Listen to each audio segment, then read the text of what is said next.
Welcome to Unlocking Impact. I'm your host, Sara Schoenfeld, CEO of the Trade Impact Foundation. In this podcast, we cover issues at the intersection of the global economy, sustainability, and human rights.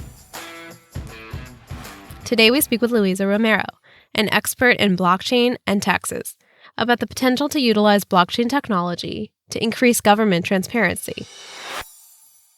We hear a lot about blockchain, and personally, I have a hard time visualizing how it works. But in our conversation, Luiza explains what blockchain is, how it works, and walks us through this vision where blockchain could potentially unlock greater government transparency, change the way that we pay and the way we view our taxes, and just enhance our overall experience and relationship with our government. Eyes tend to glaze over a bit when we talk about taxes or government spending, but quickly, why should you care about taxes? Why should you care about this conversation? Well, when everyday people feel that they pay a ton of taxes and don't feel like they receive sufficient benefits in return, or that money isn't used for the public good, and instead that the money is wasted, well, then people's trust in the government frays. And public trust is key to a working society. This concept was known way back in the late 1700s when a bunch of people living in what's today America felt that the government wasn't sufficiently representing their interests, and yet they were paying lots and lots of taxes to the government. And this led to a revolution and the founding of America, and the slogan of which was really no taxation without representation. And, taxation without representation is tyranny. So if you have a country where people don't trust the government, this really erodes the rule of law, which is, in essence, comprised of a stable, reliable, and transparent government. So while in the US, we don't typically feel such a serious lack of representation to the extent of a revolution, in other places all over the globe, that feeling persists today. So a world where we have a better relationship with our government through a more transparent technological platform, for example, would be really a positive thing. And I think in many countries can seriously contribute to stabilizing a society. So Luiza and I first talk through what blockchain is. Then we'll discuss how we pay taxes today and how that burden could be alleviated through the use of technology. And then we get into this exciting vision of a transparent and personal tax-paying and government spending experience. Conversations like these can help us learn to think beyond our day-to-day and beyond the limits that we see in front of us. I felt like my mind was opened, and I hope that yours is too. Okay, so today we speak with Luiza Romero to hear her thoughts about how blockchain can provide unprecedented visibility to how our tax dollars are spent and the impact that we're having through paying our tax dollars. So Luiza is a former Ernst & Young consultant, and now she's an independent blockchain advisor and consultant, acting on both the project and product work streams. Luiza is a guest lecturer for the Accounting and Blockchain course at NYU. And for the last 4 years, she's been involved on various blockchain initiatives related to auditing and accounting, real-time assurance for stable coins, and global tax solutions. You can follow Luiza on her LinkedIn, which is in the episode description. Luiza, thank you so much for joining us today as a guest on Unlocking Impact. Thank you so much, Sarah, for the invite. And it's great to reconnect with you from our times at EY. Yes, it's so nice to speak with you and see your face. I think if we could, before we get into the real nitty-gritty details, I just want to make sure we all understand, to some extent, what is blockchain. And so, Luiza, in my mind, the way I envision blockchain is that basically when let's say I'm recording a transaction and I put some information into a computer, it gets uploaded to the blockchain, which in my head is like a cloud. And at the same exact second, instantaneously, that information that was just uploaded to the cloud gets downloaded in a number of computers all over the world. Is that close to what blockchain is. Yeah, so conceptually it is right. You have, instead of having a central point where you have all the information, so let's think about a system like SAP, everything is on SAP. If you have a blockchain, is the distributed ledger, which is decentralized. So whatever information you have in the system, it won't be only on Sarah's computer, it will be on more 1,000 computers, which makes it very hard to tamper. So it's kind of, in theory, tamper proof. Is immutable. That data is there, and if somebody tries to corrupt, they're going to have a very hard time, depending on the size or the data already on the blockchain. One thing I hear a lot also is about public blockchains and private blockchains. So when we're talking today about this concept with regards to taxes, are we talking about a public blockchain? And how is that different than a private blockchain? Yeah, so private, as you can imagine, you will have restricted parties, right? So, for example, we see a lot of industries right now where they have specific, so let's say a use case into the retail. They will just have specific companies that are involved there. And when you talk about public, let's get Bitcoin. Bitcoin's public, anybody can just join that blockchain. So me and you or whoever, we can just join. So the difference when we think about taxes, my point of view is today we might start from a private or a permission blockchain. And then hopefully in the future, we could move to a public where anybody could join. And when I talk a little bit about my view more, I think my aim would be that any citizen, right, and even potentially not even a citizen of the country, would be able to check information from that specific government through a blockchain network, for example.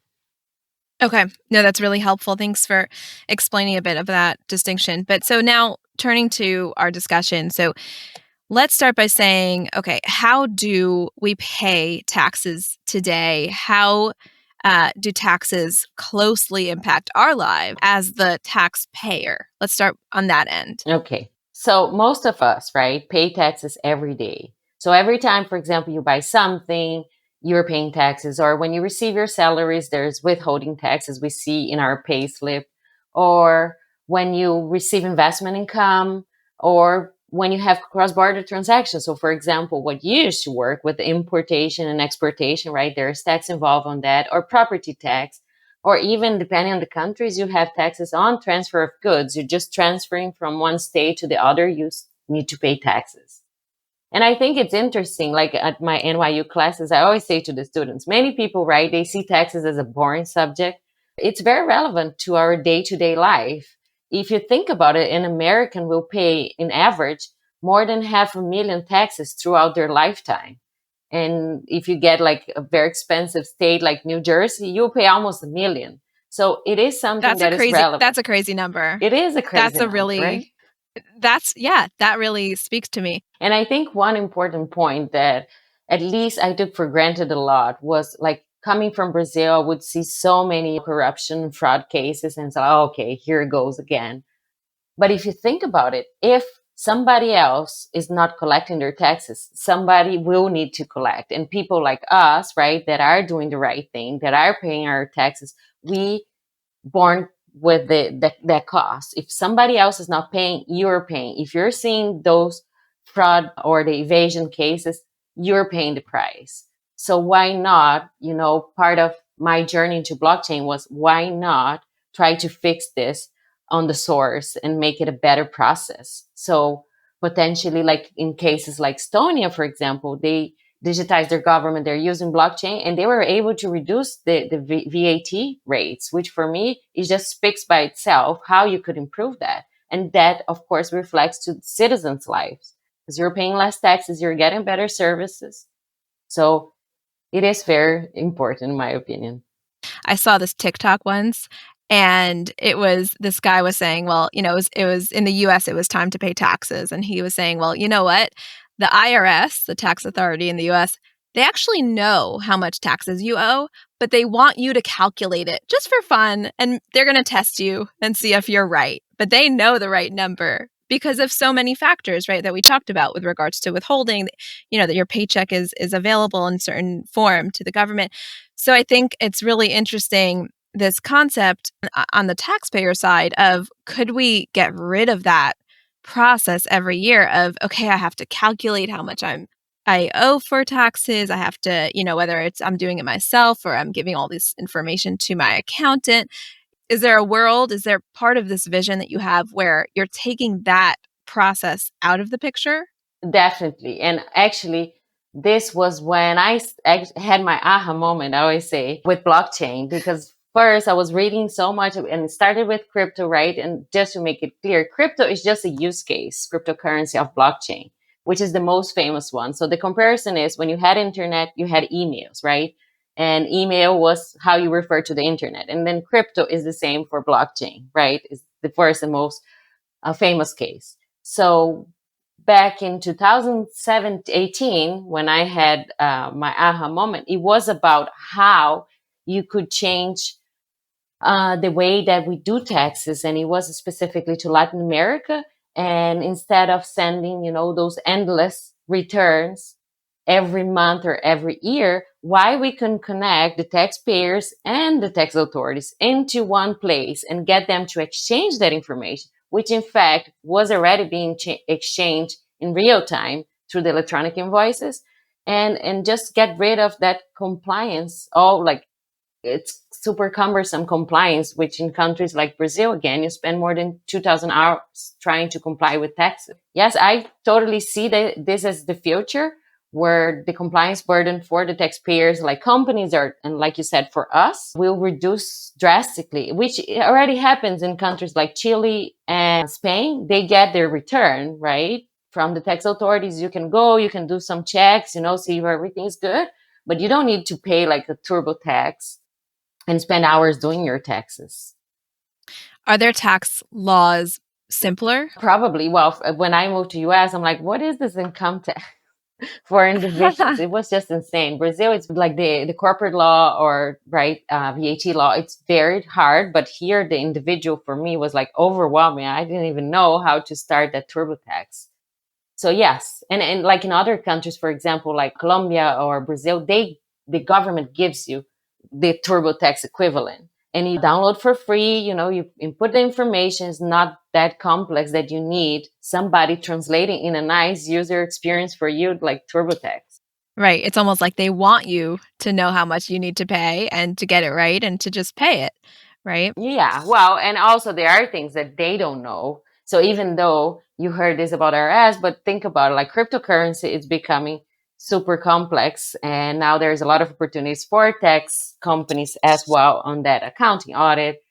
And if you think, I don't know, investment income, it's also another hard one to get it. So there are peculiarities on this that it makes it harder. And there's today no way for them to know. And many times, as crazy as it sounds, the governments, they don't even communicate among themselves. So Social Security does not communicate with the tax department, with the health department, or so they cannot even do those cross checks, which you would imagine that they would be doing internally. That's wild. Yeah. Yeah, that's wild. So, okay, so we talked through kind of how, the taxpayer is so impacted by the process of paying taxes and how we could see the future maybe getting a bit easier there, a bit more transparent.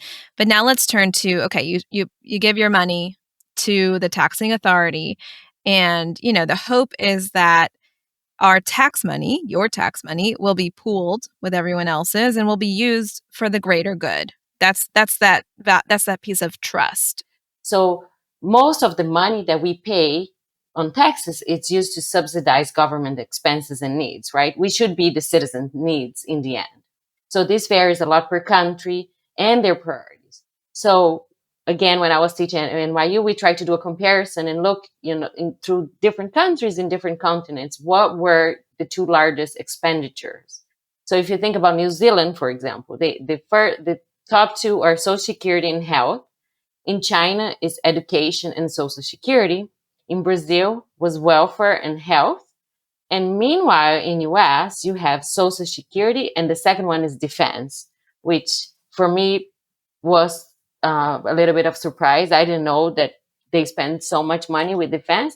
And just thinking, if you are a US citizen, if you could decide, would you invest the tax money in defense Or you would prefer to prioritize other expenses related to the citizens' well-being, like education or healthcare, for example? Okay, so let's talk about, how blockchain can help. So I think you point out something really interesting about the varying expenses and the differences from country to country.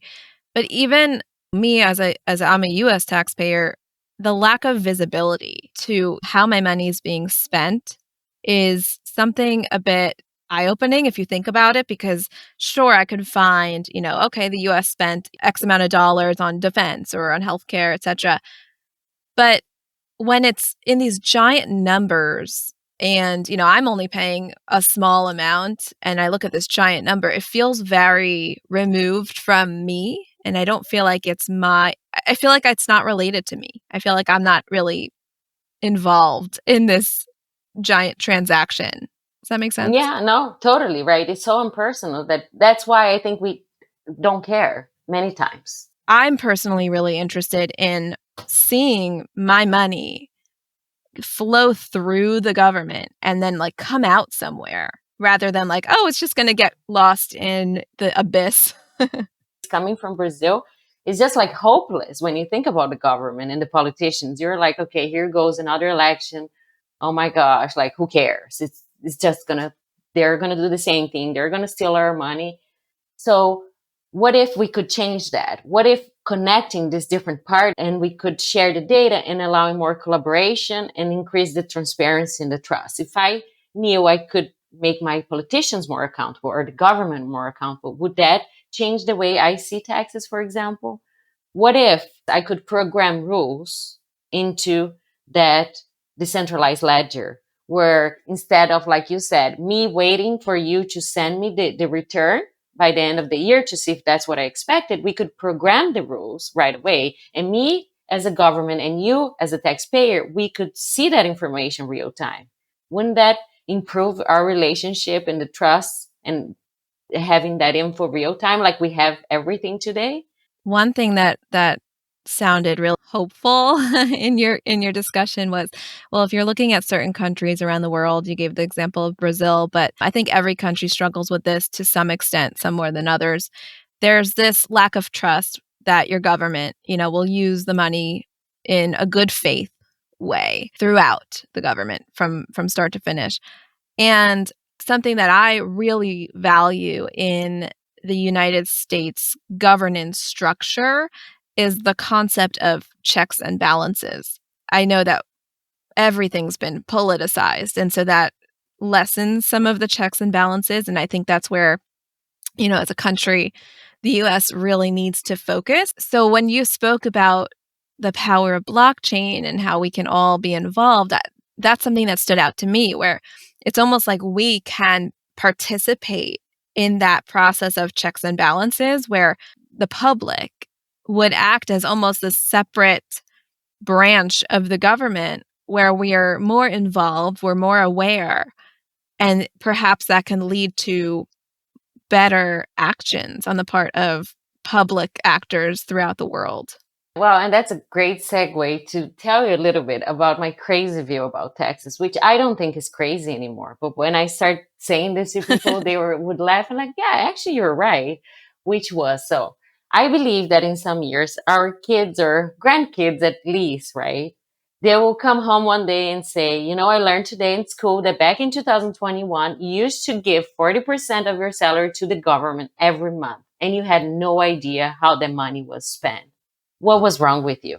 Yeah. So, like to the check and balances question, I think, yes, I believe that potentially we could be tagging the tax money, right, that we submit as payment to the government.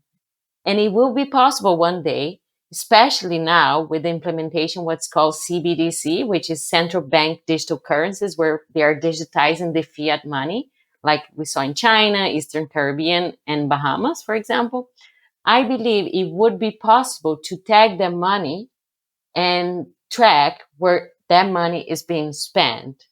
So imagine, right, if taxes could actually be paid, potentially real time, no endless tax returns, and you could see that money, where that money is going. So how would you feel if you could tell that whatever that 40% that month that you gave to the government, which hopefully, if that evolves, would be much less because things should fall into place. They could potentially reduce the taxes, Right, because things could be more and efficient. transparent, right? And yes, Yeah. and avoid corruption and frauds from both sides, from the governments and the taxpayers. What if, And waste. exactly? So what if you could know that that money is using to build a library or your neighborhood or subsidizing kids' meal in a public school? I strongly believe that that could improve your and our relationship with taxes and the governments as well. It could actually be a pretty game changer. And going back to your point, I believe we as citizens, we should, and I say citizens because it's not only taxpayer, but right, because you might not file taxes, you don't have a taxpayer ID, but you're paying taxes every day when you buy something. And I believe it should be our role as a society, as a global society, which is just, that concept is becoming more and more factual today with the digital economy, to be able to audit, to be able to think where that money should be going, to potentially vote and have a say where you want that money to be going.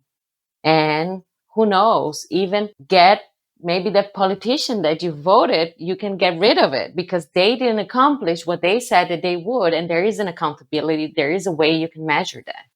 It sounds really optimistic. It sounds kind of futuristic, but I think, I love your example of it, how, maybe our grandkids will be able to look back and say, you guys, you were so outdated. Your expectations were so low. And I think that's really exciting. So I'm sharing all this information and it's real time and we're going to have a lot of benefits from this data sharing. But at the same time, maybe I'm worried about my privacy and I'm worried about so many computers or systems around the world having data that is so personal to me, and having it decentralized in some ways makes me uneasy because I feel like more eyes could be looking at it. What would you say to that? Yeah. So as I'm working in more of those projects, so technology is just one piece of the puzzle, right? There are many other things that we need to take into consideration, like in this case, regulatory and legal changes needed, privacy concerns, governance of a blockchain like this, right? If you're talking potentially many governments exchange international tax data, all those things come into play. And actually, this is the challenge, but in my opinion, this is also what makes, those projects so interesting, because this is a multicultural potentially project. It could be a multi-skill project, and it could be a collaboration project. So you need to have all the brains together and thinking, right? Because this is a shift of paradigm, how we could address those things. In the privacy specifically, right? We would need to know, to think, what is the data that is being shared on the blockchain, and how could we keep the privacy of that data through specific technologies such as point-to-point connection or off-chain storage. So for example, if we have a bank information of a taxpayer, we don't want that into the blockchain, right? That should be in a local database and only be provided to the government, for example, on a request basis. So I believe we have all those challenges, and I don't want to minimize, because every time you get into this journey, you need to be aware that, like you said, this is optimistic, this is futuristic. Yes, it is, but somebody needs to do it. And through collaboration between private and public sector, right? This could be key, and we should get innovative and regulatory people together in the same room, right? The lawyers and the dreamers, and starting to think how to move this and get somebody that is a strong leader to lead that. All these ingredients, in my opinion, they can move mountains. Maybe it's going to be slow, but we can overcome this sort of risks and reshape and design the future that we want, that we expect as the global society. You talked a lot about a lot of stakeholders being in the room together, the dreamers with the pragmatists and all that. So what if you're a consumer and you love this idea and you think this is the future, you're convinced and you want to make it the future, you want to be a part of that. Is there something that consumers, individuals, taxpayers can do right now actively to push this vision forward? Yeah, so this is interesting because every time we are discussing this sort of projects, we say, well, we have the chicken and the egg situation. How do I involve the government and how do I involve institutions or the taxpayers? And then one will say, well, I'll wait for the other, or the other one will say, no, I'll wait for the government first. So, but I strongly believe that you need to learn from the past and like first movers that like Google, Apple, right? They decided to reshape and to be the first mover and think about a better future. And it is working. So from an individual perspective, if you're thinking, right, how can like this sounds crazy, sounds like far away from my reality, but how about like just believing you can have a better society and act towards that, not only sitting and expecting or complaining about the government, which is what I did when I live in Brazil. So I think that frustration actually it was the boost that I needed to get into this career path that I am. Think better. Who am I voting? Is that person right? Are they innovative? Are their values aligned with yours? Are they looking for transparency? Right? Thinking how these politicians or these candidates could be bringing this sort of things. I strongly believe that in the future the governments will have they will start competing for the best um, talents by saying, "Hey, here in my country, it's completely transparent. Your money, you can see where your money is being spent. You have a better quality of life, and potentially, just like we have recruiters today doing that among companies, I guess that maybe in the future the governments could do that as well. Who wants to come to work for me? I want the best brains, and on return, I'm gonna provide you this awesome quality of life." And you will see where your money is being spent. And who knows? I guess that could happen. Yeah, I mean, I think that could happen, and we're seeing that at the corporate level now, right? We see companies really competing with each other for talent, and I think a big part of that competition is about transparency. One other worry in this sort of vision could be that if I'm a taxpayer and I want to see where my money's being spent, could there be a situation where I only want to see maybe the sexier topics, the things that are maybe a bit more trendy? How could we work through that obstacle? Yeah, so I think we're still going to have the policies in place, how the budget should be used. It's just within the law. You just cannot say, let me give all the money to education. It just doesn't work like this. And that I don't think that will change. The point that I make most is like I would have a voice to be heard before the time I vote. Then I would just care the next year when I vote again. Well, next 4 years when I vote again, that's where I would exercise my right of a citizen. And why not? I could exercise in more recurrent way, and I will have a say, but it doesn't mean the government will need to wait for me to, or to the citizens to do whatever they need to do. So you could have a say or the power to audit or to analyze, if that contract of that stadium is being performed as expected and have that transparency. So you still will have that balance. You cannot just, right, go Can and you say, Yeah, can you give that example of a soccer stadium or football stadium outside the US? If you have a government that's looking to build a stadium and you'd like to stay apprised of that process and that progress, how would that work? well, you could have like a transparency portal where you could even like follow, right? Like we have today on social media, follow that project and then see what's going on. So I know that usually government contracts are public, but it's just tagged somewhere. You don't even know where it is. You will never be able to find it if you're not related to it. So you could have access to the contract. You could have access to the progress. And even potentially with blockchain, what happens today in some charity startups, they only unlock the funds of the next phase if you achieve the first phase. So that could be also, you could program those rules in a smart contract and say, okay, once we finish the field, we're going to do the roof. But you could use smart contracts to fiscalize and give the citizens that transparency that we don't have today. That's really cool. And so I guess from the government side, what are some of the benefits that governments could gain from implementing these kinds of technologies and platforms?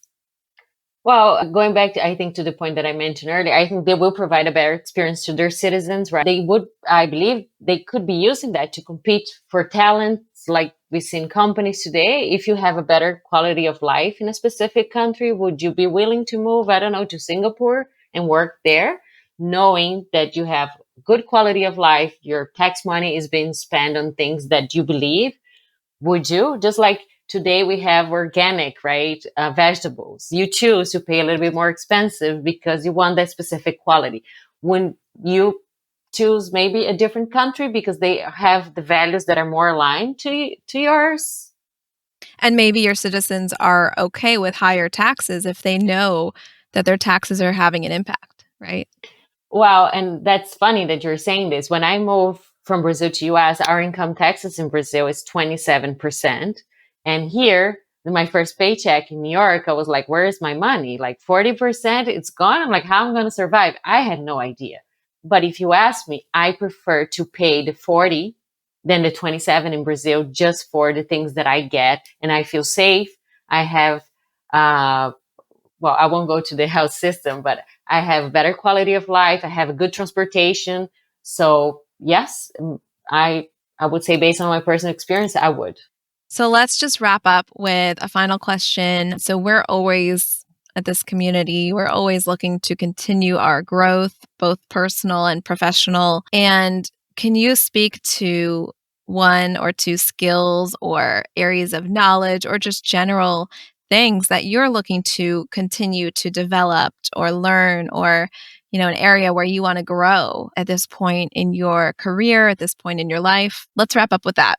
I think getting more and more used to the idea of it's not only between my four walls. I need to go beyond to try to reshape the future and to make an impact in our society. Me by myself or my company won't be able to do that. Okay, thank you so much, Luiza, for joining us today. It was so educational. You did convince me that maybe this isn't 40 years down the line. Maybe it's more like 5 to 6. Well, maybe that's high. But Yeah, maybe that's I don't know. I don't know. Maybe 10 to 15. Sometimes I joke. I'm like, I really hope I'm alive to see those things. But it is happening. Like, I see it happening. So it gives me hope. It's very hard to say when, but like I said, if you don't start, if you don't have a first mover, it won't happen. And somebody needs to take that step. Totally. And you are there alongside those trailblazers. You're included in those. And I'm so excited that we had you today. Thank you so much for giving us a bit of your time and some of your knowledge and thought process. So have a great day. And I can't wait to talk to you soon. Okay, bye-bye. Thank you. Bye. Luiza's description of a world where we could be tagging our money and tracking it through to impact is really exciting.